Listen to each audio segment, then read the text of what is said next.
comb factory, we run up the flag.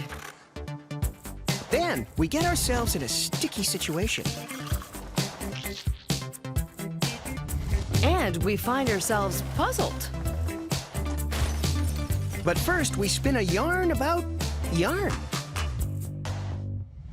You want to know what's cool? All right. Knitting is cool, and no one knows it better than Spin Right Yarn. This is the capital of cool. Spin Right Yarn's 210,000 square foot facility in Listowel, Ontario. And this is John Verway, operations manager at Spin Right. He's here to tell us what is hip. It's hip to knit, And he also knows what's cool. and it's cool to crochet. Why's that then, John? And I'm a big Star Trek fan. Oh, no. I've actually seen on Star Trek where they have people knitting, so even in the 24th century, it's going to happen. Okay, but here in the 21st century, let's talk about how knitting has become cool again. Knitting has always been cool. It's just for a lot of people who've been back in the closet a little bit. Well, not anymore. Spin Right boasts the most extensive product line in the yarn industry. And that starts here with the arrival of 360 kilogram bales of 100% raw acrylic fibers. Those fibers are fed into a machine for gilling, which straightens them out and blends them all together to make a uniform color. Gilling is overseen by Tom. Hi, I'm Tom. I've been here since '91. So we're guessing he's a bit of a master of the gilling machine. Hell no, I just do my job. Kind of. The gilling machine pulls the raw fibers through a series of combs which straighten the strands. The strands are then outputted into these spinning bins, ready for phase 2, roving. Roving just prepares the wool for spinning, strengthening it and cleaning it of any debris. Okay, so let's start roving with the purple yarn. It's drawn from the drums over a sequence of parallel rollers. These rub the fibers, adding a twist and making them stronger. This is Arlene. Arlene enjoys knitting a lot. Arlene's been knitting for quite some time. I was knitting when knitting was cool. Psst, Arlene, it's cool again, remember?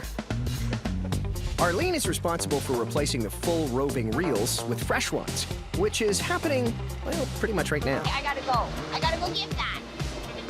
Arlene grabs the full yarn reels and loads them into a hopper for transportation to spinning. Where they meet Susanna. Yeah, she's quite the spinning fan. At Spin Right, they produce 72 million balls of yarn every year. That's a lot of spinning. Well, let's get to it then. Spinning makes the yarn thinner or thicker, depending on what we want to use it for. Today, we're spinning blue yarn. Spools are fixed above the spinner and then unwind through the machine. Once the yarn has been thinned, the threads can be twisted together and re-spooled to the thickness we want. This one spins at around 4,000 RPM, spooling about 550 meters each minute. Next up, steaming, which happens in these steam tunnels at a temperature of 95 degrees Celsius. What the steaming does is it gives the yarn then the ability to fully relax. Very similar to taking a sweater and putting it in low heat on a dryer. It tends to just open it up and give it that little bit of fluffiness. The second tunnel dries the yarn and cools it back down to room temperature. This is Paula, who works with the baller. But what should we call her? And okay, I gotta do that over. My name is Paula, I work in Bali. Oh my God, one more, okay, let's get this one better. My name is Paula, I work in Bali, and I like it steamy. The ballers are a number of spindles around which the yarn is wrapped. Today, black yarn. These guys can make up to 50 balls a minute. That's 3,000 per hour, or 72,000 each day. Once full, the yarn ball is ready to be sent to packaging, which happens like this. Go deep! Sadly not. This less fun conveyor ferries the yarn balls to a rotating clamp. Which wraps them in paper and sends them off to be bagged.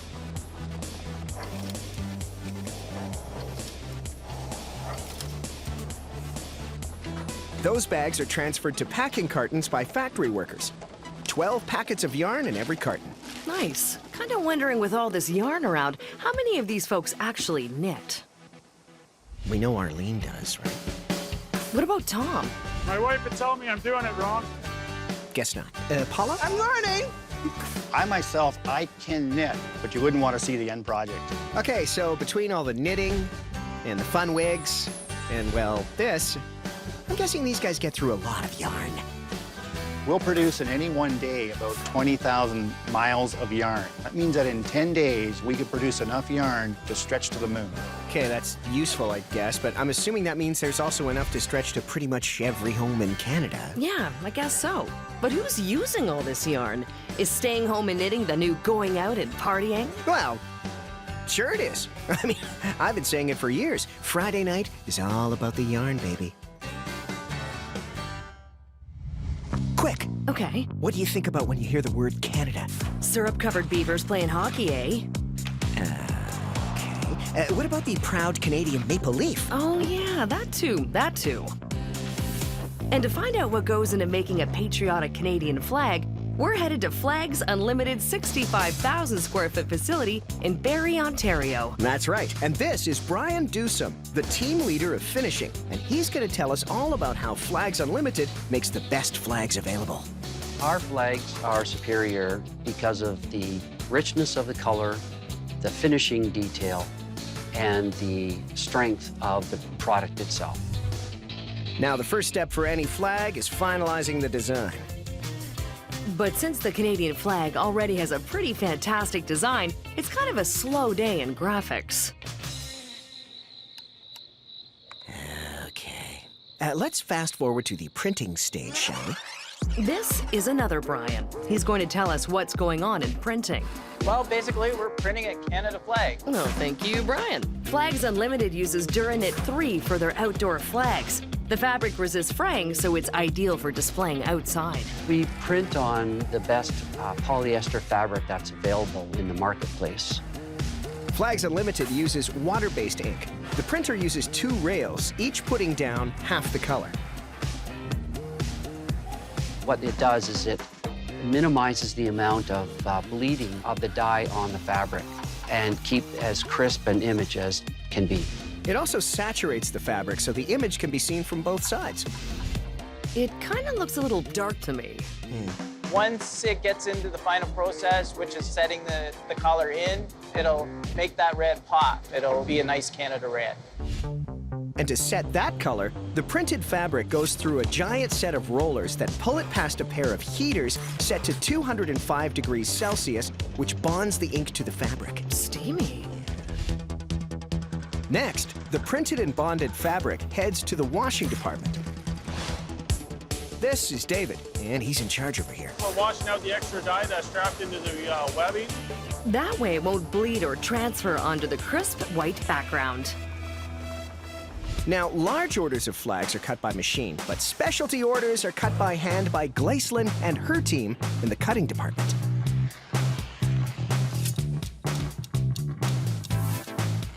Glacelyn and the cutting team follow tiny crop marks to cut each flag.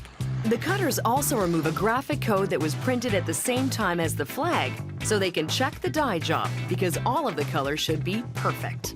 Supposed to. It should be. Glacelyn uses a device called a spectrometer. Ooh. It measures the printed color as light is passed through it to make sure the color is exactly as specified and hasn't faded or changed since it was printed. Glacelyn, how many flags do you check in a day? Oh, I can count lots. The flags that pass are sent to the sewing department, where a canvas header is sewn on and then the edges are hemmed. This is Lita in sewing, and she is a vital part of this entire operation and a proud Canadian. Without me, it's not going to be Canadian flags. Yeah, sing it, sister. Oh, Canada, da da da da da da. I don't know that one. Ooh, that's okay, Lita. Next, grommets are punched into the canvas header. Flags Unlimited uses spurred grommets, which means the bottom has spikes. Spurs bite into the fabric and hold themselves tight in that header. to withstand all of the air pressure and the wind and the rain and the snow and everything else. Finished flags are folded and put into plastic sleeves with an information card and label. Flags Unlimited produces 1 million Canadian flags per year.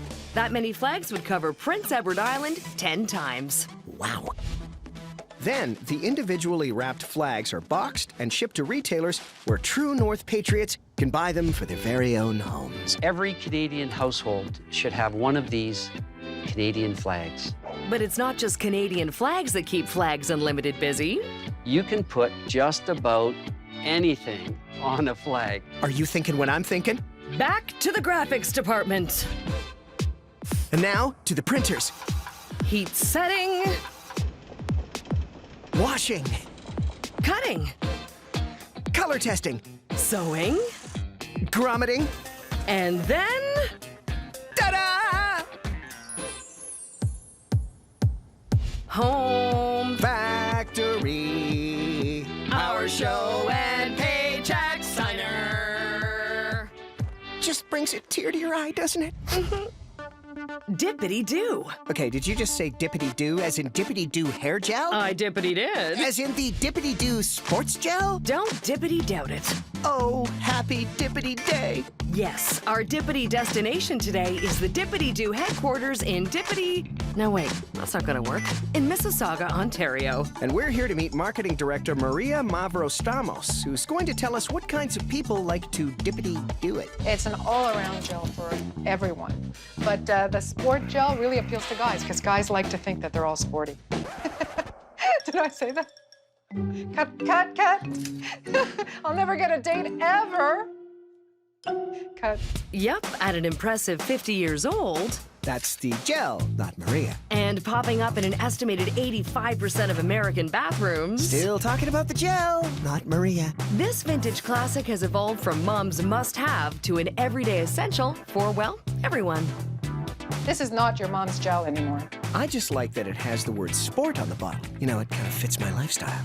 As soon as we put the name sport on our products, which was more of an active idea, guys thought, aha, that fits my lifestyle. Yeah, see what I'm talking about?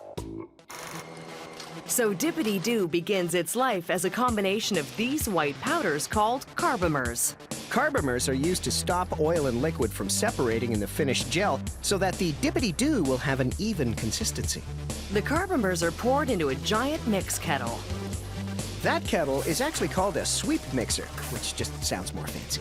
Then they're mixed with purified water. So pure, you could probably drink it. The water purification system here is very stringent so that you can have a long shelf life. Polyacrylic polymers are added next.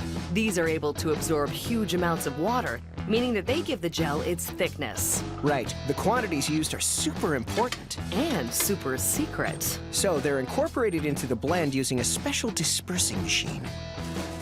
Okay, with the science part done, it's time to add the fun stuff, fragrance. Right. This is Nimit. He's here to describe the magic of the fragrance. We are mixing separately in a separate stainless steel container. Stop. Give us some poetry, Nimit. Poetry. It smell like sports. Try one more time. It smell like walking on a mountain. Lovely. So all the ingredients are mixed at a speed of 12 RPM and heated to a temperature of 52 degrees Celsius. When you're in the batching tank and they put it all together in all gels, you can see that, you know, it looks like a great gel, and it also smells like Dippity Do. It does. The mix is cooled down to 35 degrees Celsius, and then it's ready for packaging.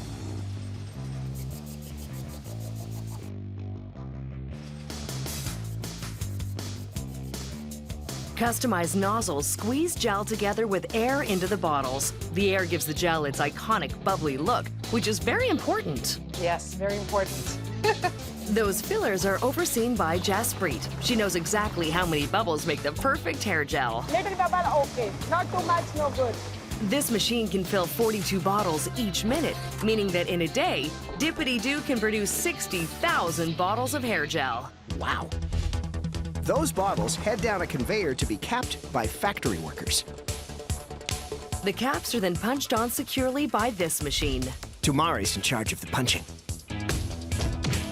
How do you Dippity Do, Tumari? My hair is too long, so I can't really Did you want it? Next up, labeling, courtesy of Cirilla. There we go. Cirilla is here to tell us that labeling is no laughing matter. I'm very serious about my labels. Labels are distributed from long rolls. A back label gives a list of ingredients and instructions. And then a front label gives the name, quantity, and strength of the gel. After labeling, the bottles head through a date stamper. Then the gel is hand-boxed, palletized, and sent out to Dippity-Doo devotees across the country. To do what? Whoa, I mean, where do I start? You've got your hipster tousled, then your hipster mohawk, hipster spikes, hipster side part, hipster no part with quiff, hipster tousled spikes, Again? hipster forward comb, That one reminds me of someone. hipster center part, Yep, my great Aunt Emily. and then the classic tousled hipster quiff with mohawk-inspired side part. Yeah, I'm out. Okay. You want to know what I find puzzling? What? Why is it so much fun to spend hours fitting interlocking pieces of colorful cardboard together? Well, to find out, we're headed to Buffalo Games' 85,000 square foot facility in Buffalo, New York, where they can manufacture over 25 million puzzles and games each year. And this is Paul Dedrick, the president of Buffalo Games, here to tell us why people do puzzles. There's many reasons why people do puzzles. Some people do them to relax, some to expand their mind, some to share time with their family. That sounds serious. Yeah, we take our fun seriously here at Buffalo Games. We have people that can create fun, market fun, and produce fun. That last piece will always be there, okay? The first step in creating fun is to select the image. Someone's gonna spend 10 or 15 hours looking at this image. It's got to be wonderful. And that's why we're going to see how Buffalo Games' Wonders of the World 1,000-piece puzzle is made. 1,000 pieces? Some people are fanatics, and maybe they can finish a 1,000-piece puzzle in one evening. Whoa, how do they do that? There's just no one right way to do a puzzle. Every way is the right way. But there's only one right way to make a Buffalo Games puzzle. The prints are checked to make sure they're not sticking together, and then they're loaded face down into the gluing machine. And this is Michael. He's got the stickiest job in the factory. This is technically the first part of the puzzle. I see what you did there. Buffalo Games makes their puzzles with all natural glue. It starts out as a solid and is then melted in this handy drum. They go through 30 tons of glue in a year. So how does this machine work, Michael? Basically, the artwork comes through a set of glue rollers, and then it actually comes down the belt. A board will come across, gets mounted on top of that. By the time it gets to the end of the machine, it gets clamped between two rollers, press it down, which becomes our finished product, our artwork mounted on our puzzle board. The puzzle boards are made out of 100% recycled cardboard, thick enough to hold its shape so the pieces click together exactly. Two pieces that can look so similar will not fit, and you know when you have that perfect fit. After gluing, the uncut puzzle boards are first set aside to dry for 48 hours. What are we gonna do while we wait? Well, let's go see what else is going on around here. Oh, over on this machine, the lids for the puzzle boxes are being labeled. The label has a picture of the finished puzzle so puzzlers know what they're buying. The lids are stacked and put on a conveyor belt on their way to packaging. This is great and all, but I really, really, really want to see some serious puzzle cutting action. Well, then it's a good thing Buffalo Games has a stack of Wonders of the World puzzles printed and glued 2 days ago. Yay! As they dry, the puzzle boards can curl a bit, so before being loaded into the cutting press, the edges are bent very slightly. It also makes it easier for the pusher blade to grab onto each board. This is Don. He's going to tell us about the cutting process. The press operates like a giant cookie cutter. It's about a 750-ton cookie cutter. Whoa, it cuts about 50 million Wonders of the World puzzle pieces in a year, and it's terrifying. It is. It's very scary. Just like Don. I get that a lot. The board actually gets cut twice, along the horizontal axis and one on the vertical to make sure all the cuts are clean. If you have a clean cut, the pieces are all crisply defined. They break apart properly, so when the consumer buys the puzzle, they have 1,000 pieces, not a 1,000-piece puzzle that's already half put together. So cutting is the most critical thing we do. And to double check that each piece has been properly cut, The sliced and diced board heads over a backlit conveyor belt. A computer takes a photo of the puzzle and checks to see how much light is shining through. If there's too much light, that means a piece is missing, and the computer stops the presses. Stop the presses! Just kidding. I've always wanted to say that. I think you're having too much fun. Well, you're not the boss here, are you? You can't create fun products without having fun. Thanks, Paul. The cut boards are fed into this tumbler, which uses rotating beaters to separate all the pieces. A vacuum in the tumbler sucks away all the dust from cutting. Then, the pieces fall into the bottom half of a packaging box. A conveyor belt takes them to a factory worker, who puts on the lid and sends them on their way to be sealed. Then, the puzzle boxes are stacked onto skids and stored in the warehouse, ready to be shipped to...